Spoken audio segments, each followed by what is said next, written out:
Hi friends, good morning, welcome to XMB. शुरू करते हैं आज का हमारा करंट अफेयर जो कि है आपका 16 मार्च 2023, राइट। सो फ्रेंड्स देखो, मैं हमेशा आपको याद दिलाता हूं कि बीपीडीएफ डाउनलोड करो, पीडीएफ डाउनलोड करो ताकि आप रिवीजन कर पाओ, बिकॉज ये बहुत इंपॉर्टेंट है। इतने सारे न्यूज को आपको याद रखना just by a video and reading once is not going to help you in long run. हाँ, शॉर्ट रन में हफ्ते दिन 10 दिन आपको याद रहेगा, उससे बाहर you would feel completely puzzled, right. तो अब हम बढ़ेंगे आगे हमारे सबसे पहले न्यूज में, वो है Shaktikanta Das, right. So this is a proud movement for all the RBI aspirants as well. देश का प्राउड तो है, लेकिन being an aspirants of RBI and other regulatory bodies, ये एक प्राउड मूवमेंट ये है कि सेंट्रल बैंकिंग पब्लिकेशन में उन्होंने शक्तिकांता दास जो कि गवर्नर है आरबीआई के, इनको बताया है governor of the year, right. तो ये बहुत बड़ा न्यूज है इंडिया के लिए। It says Das has many challenges, he was voice of काम एमिड कोविड-19 क्राइसिस। क्योंकि देखो, कोविड-19 क्राइसिस जो आया था वो ना केवल एक हेल्थ चैलेंजेस लेके आया था, obviously it was more sort of an health and challenges to survive. लेकिन देखो, जब मैं ये बोलता हूं ना चैलेंज टू सर्वाइव, अब इसमें ऐसा है कि अगर आपको लॉन्ग टर्म के लिए जीना है, it is very important that you are able to earn in the economy. तो इकोनॉमी को भी मैनेज करना उतना ही इंपॉर्टेंट था जितना कि हेल्थ को मैनेज करना था। तो हेल्थ पर्सपेक्टिव से जो देश के डॉक्टर्स है, उन्होंने तो बहुत ही बेहतरीन तरीके से चीजों को मैनेज किया है, right. But on the other hand, being the central governor के सेंट्रल बैंक के जो governor Shaktikanta Das, he has managed the economy in a sense that has kept Indian economy alive.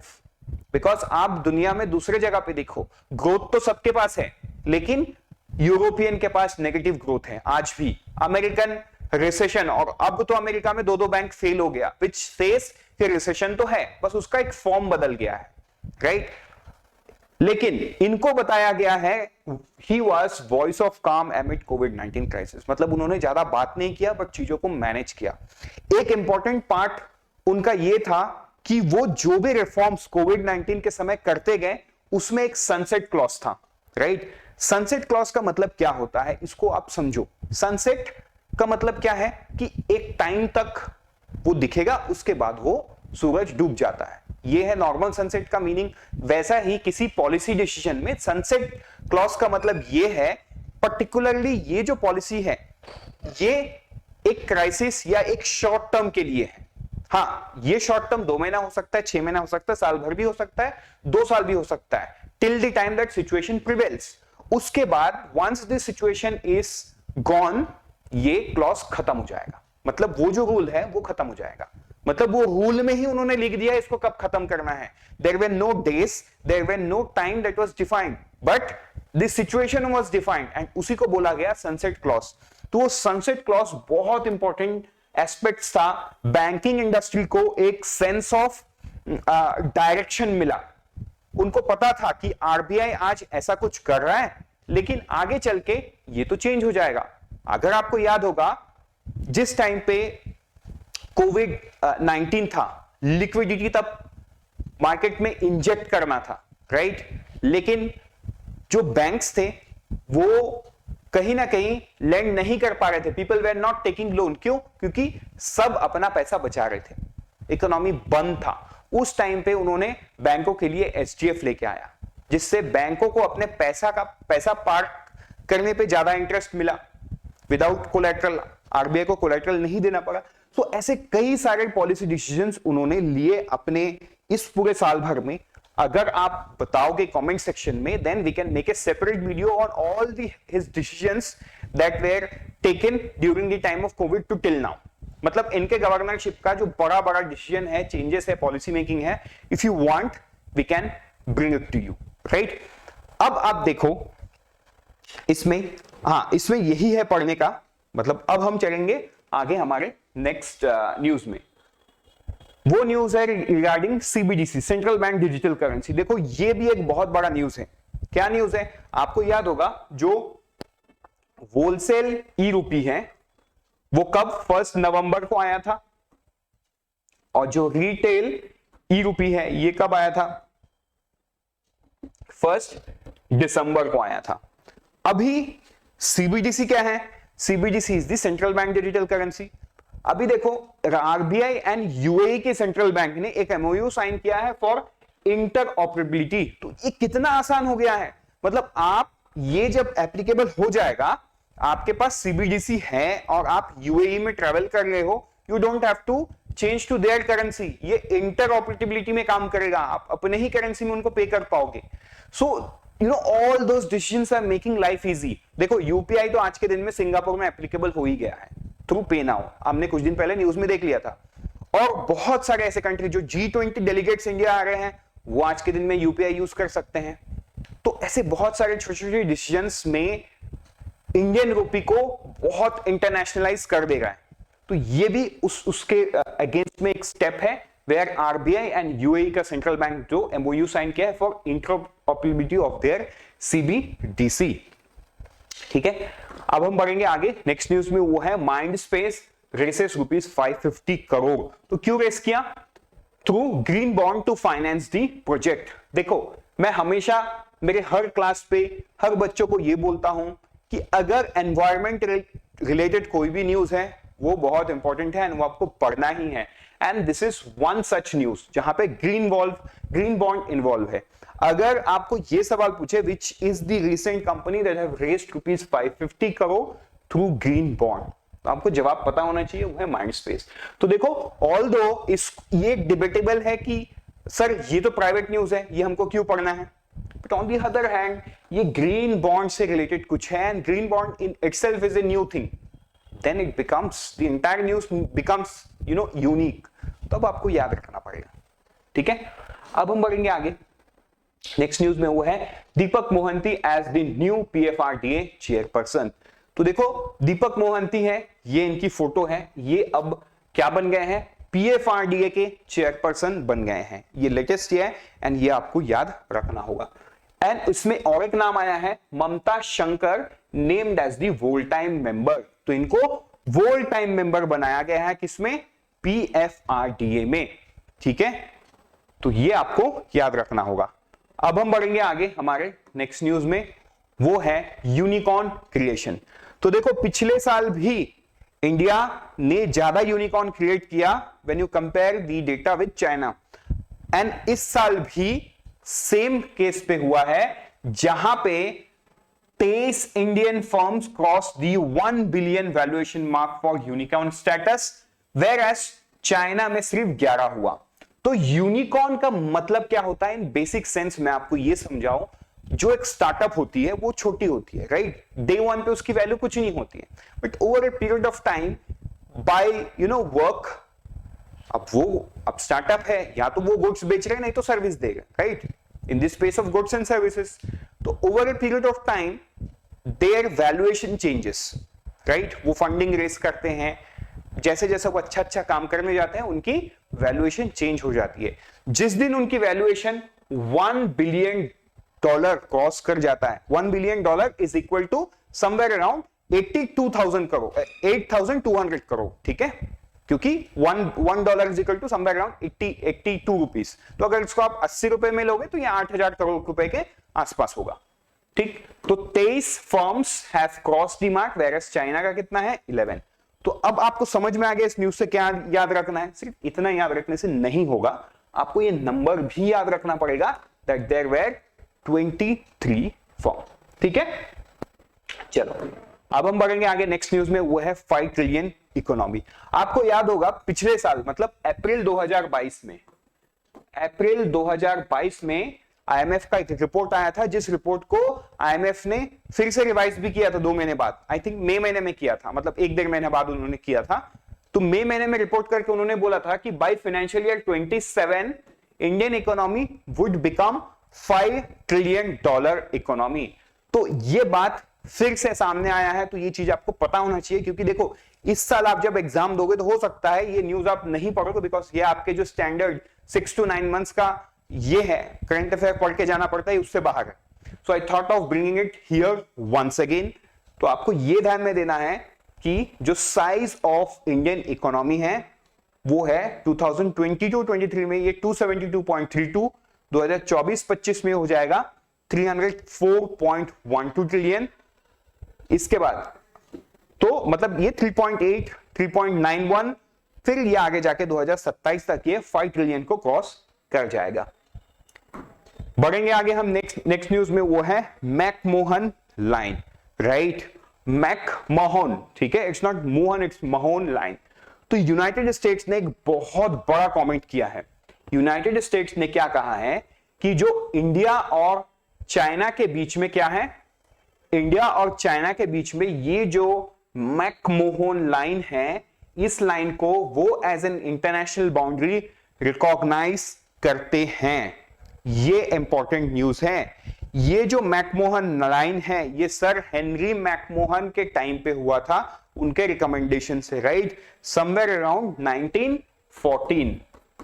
Right, exact dates हमारे bank exam के लिए important नहीं है, इसलिए मैं ये स्टोरी को नहीं ज्यादा एग्जैक्ट करूंगा. बट आपको ये पता होना चाहिए कि ये news all of a sudden क्यों आया है. देखो, अगर आप मैप देखोगे तो इस तरफ इंडिया का अरुणाचल प्रदेश है, इस तरफ क्या है, चाइना. राइट, तो चाइना हमेशा क्या बोलता है कि अरुणाचल प्रदेश उसका पार्ट है. तो कहीं ना कहीं China wants to disturb this line and enter into Indian territory. US ने क्या बोल दिया, यूएस ने बोल दिया कि भाई हम इसी को इंटरनेशनल लाइन मानते हैं. मतलब अरुणाचल प्रदेश किसका पार्ट है, इंडिया का पार्ट है. समझ में आ रहा है, मतलब this is straight warning to China. So look at the diplomacy level of India. Right, तो ये इंडियन डिप्लोमेटिक रिलेशंस का ही विन विन सिचुएशन है, बिकॉज यूएस का कमेंट्री बहुत इंपॉर्टेंट रहता है, what US views it. And ऐसा नहीं है कि यूएस ने कमेंट कर दिया तो आगे जाके all of a sudden change करेंगे. They will not change the status quo for the next good amount of years. Right, वो किसी भी चीज को करने के पीछे बहुत सारे रीजंस को सोचते हैं, मतलब सोचने के बाद ही ये किया गया है. एंड ऐसा देखो, इट्स नॉट कि मतलब all of a sudden as a layman हमें लगता है ना कि बड़ा छोटा चीज है, हाँ यूएस ने कमेंट कर दिया तो क्या ही हो जाएगा, कुछ नहीं होगा. बट ये पूरे दुनिया को, स्पेशली चाइना को एक मैसेज है कि आप जो स्टेटस को यहाँ की तोड़ने की कोशिश कर रहे हो वो मत करो, बिकॉज हम इसको रिकॉग्नाइज करते हैं एज एन इंटरनेशनल बाउंड्री. तो यूएस करता है मतलब आधी दुनिया तो कर ही लेगी. अब मान के चलो कभी भी अगर चाइना इसको तोड़ने की कोशिश, तो वो अभी भी कर रहा है जब मैं इस वीडियो को बना रहा हूं और जब आप इसको देख रहे हो.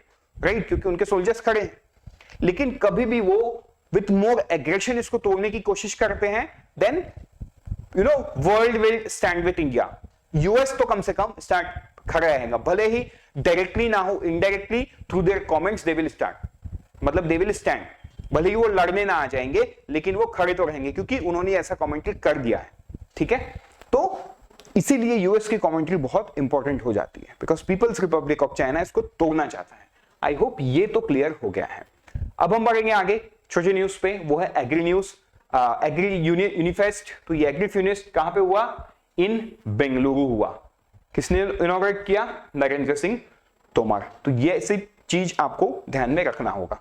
राइट, एंड बेसिकली ये क्या है, ये एक टाइप की डिस्कशन है, वर्कशॉप है, सो दैट 2047, मतलब अभी तो अमृतकाल चल रहा है, 26वां साल से 100 ईयर तक, ये जो 25 साल का जर्नी है, दिस इज कॉल्ड अमृतकाल. तो अमृतकाल में once it ends in 2047, how the nation's status from the developed economy to developing economy to developed economy, ये चेंज कैसे होगा, वो सारा चीज डिस्कस किया जाएगा. राइट, नेक्स्ट न्यूज हम देखेंगे अटल इनोवेशन मिशन. तो BIS has granted 1097 licence to domestic toy manufacturing company.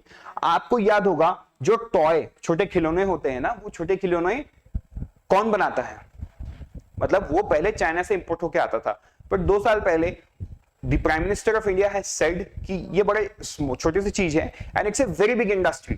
Right, क्यों ना हम इसको मेक इन इंडिया में शामिल करके इंडिया में ही मैन्युफैक्चर करें. तब से बहुत जोरों शोरों से काम चल रहा है. सो इन दैट रिगार्ड आपको ये डेटा याद रखना होगा, जो BIS है इन्होंने 1097 लाइसेंस ग्रांट किया है to domestic toy manufacturing unit, of which 1061 licences मतलब 96.7 ग्रांटेड टू इसको MSME। ठीक है, बढ़ेंगे आगे। नेक्स्ट न्यूज में वो है लेट बिपिन रावत। तो देखो आपके एग्जाम में कई बार बर्थ एनिवर्सरी और ऑब्ituary को लेके एक सवाल तो रहता है, and this is something new इसलिए क्योंकि जो जनरल बिपिन रावत है इनके मतलब इनका जो ऑब्ituary है कैसे हुआ वो हम सबको पता है, right. It was a sad day for India, but अब हो गया है, वो डेट भी आपको याद रखना है, and commemoration of birth anniversary late General Bipin Rawat. ठीक है, तो Indian Navy fondly remembers late General Bipin Rawat, the first chief of defence staff of Indian armed forces. इनका 65th बर्थ एनिवर्सरी कब था? 16 मार्च 2023। इस डेट को आपको याद कर लेना होगा। बढ़ेंगे आगे हम नेक्स्ट न्यूज में, वो है UIDAI update. UIDAI makes online document update in Aadhaar free of cost। ये अगेन इंपॉर्टेंट है, which is going to save billions of rupees for the people। 50-50 रुपए का डॉक्यूमेंट चेंज के लिए फीस लगता था, वो UIDAI जो कि आधार को पूरे आधार इंफ्रास्ट्रक्चर को मैनेज करती है, उन्होंने बोल दिया अब पैसा नहीं लगेगा, right. With this we are done. Okay, the last news is here, net zero carbon emitter, Indian railway to become net zero carbon emitter by 2030। ये तो आपको डेट याद है, ये पुराना न्यूज है, लेकिन I want to make sure कि आपको नेट जीरो कार्बन एमिटर इसका मतलब पता है। देखो आपने एक पढ़ा है नेट जीरो, वो अलग है, और नेट जीरो कार्बन एमिटर अलग है। यहां पे what railway is doing, railway के पास जो डीजल इंजन्स हैं, डीजल लोकोमोटिव्स हैं, उनको रेलवे रिप्लेस करेगी with electric motor, right, electric locomotive. लेकिन सिर्फ इतना कर लेने से नहीं होगा। हाँ, रेलवे तो हो जाएगा, मतलब रेलवे की जो डीजल लोकोमोटिव है उससे बनने वाला उससे निकलने वाला कार्बन डाइऑक्साइड तो खत्म हो जाएगा, बट इन ट्रू सेंस क्या ये संभव, मतलब do you think is it in true sense it would be net zero? No, net zero emitter हो जाएगा वो। इसीलिए देखो वर्ड कितना मैटर करता है, they would become net zero emitter but not net zero, because वो जो बिजली यूज कर रहे हैं वो बिजली कहीं ना कहीं किससे बन रहा है? Thermal power fire station, coal fired power station से आ रहा है वो। तो कोल फायर पावर स्टेशन से आ रहा है मतलब वो तो कार्बन एमिशन हो ही रहा है, बस यहां नहीं हो रहा है तो दूसरी जगह पे हो रहा है, बट हो तो रहा है। सो अब देश ने वो चैलेंज भी तो अपने सामने लिया है कि 2030 तक दी रिन्यूएबल एनर्जी कैपेसिटी को बढ़ाया जाएगा, उसके बाद 2070 तक we would achieve the net zero का स्टेटस, राइट। तो ये सारा चीज है, हमें याद रखना है। With this let's move to the last news, that is technology upgradation fund. तो देखो ये जो टेक्नोलॉजी अपग्रेडेशन फंड है, ये जो बजट सेशन हुआ था रिवाइज्ड एस्टीमेट में 650 करोड़ से इसको कितना कर दिया? 900 करोड़ कर दिया। लेकिन इसको खर्च कहां पे किया जाएगा? ये टेक्सटाइल इंडस्ट्री में खर्च होगा, मिनिस्ट्री ऑफ टेक्सटाइल इंडस्ट्री के अंडर में है। तो ये चीज आपको ध्यान में रखना होगा, ठीक है। With this we are done for the day. Let's meet tomorrow morning once again. Till then, unfold your potential and all the best for all the exams that you're preparing, and always remember IXMB helps you prepare 50% faster.